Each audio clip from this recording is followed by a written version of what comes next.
Hai co-friends, jika kalian menemukan soal seperti ini, kalian harus tahu pengertian dari reaksi redoks.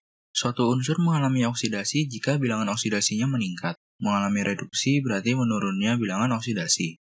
Dan redoks berarti suatu unsur mengalami reduksi dan oksidasi sekaligus.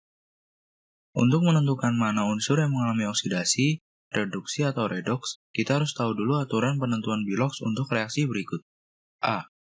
Karbon ditambah oksigen menghasilkan karbon dioksida. Bilox unsur bebas sama dengan 0, bilox oksigen sama dengan min 2, kecuali pada senyawa peroksida sama dengan min 1, dan superoksida sama dengan min setengah. Pada reaktan, bilox unsur karbon karena merupakan unsur bebas, maka biloxnya sama dengan 0. Begitu juga dengan oksigen. Lalu, di produk, karena bilox oksigen berikatan dengan unsur non-logam, maka biloxnya sama dengan min 2, sehingga bilox karbon sama dengan 4. Sehingga, unsur karbon mengalami oksidasi dan unsur oksigen mengalami reduksi, maka proses ini termasuk reaksi redoks.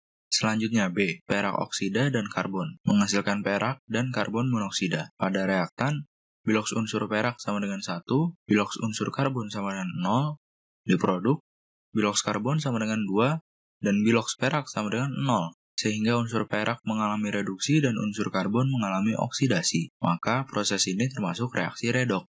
C.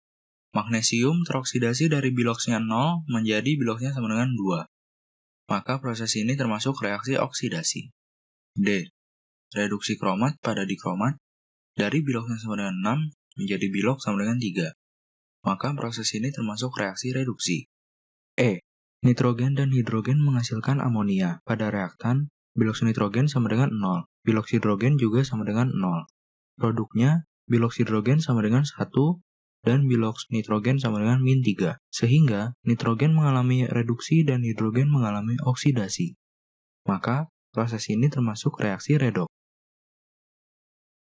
F. Natrium dan hidrogen menjadi natrium hidrida.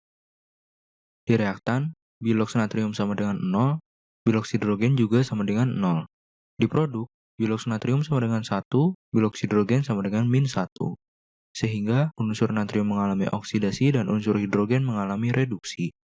Maka proses ini termasuk reaksi redoks. Sekian pembahasan soal kali ini, sampai jumpa di pembahasan soal selanjutnya.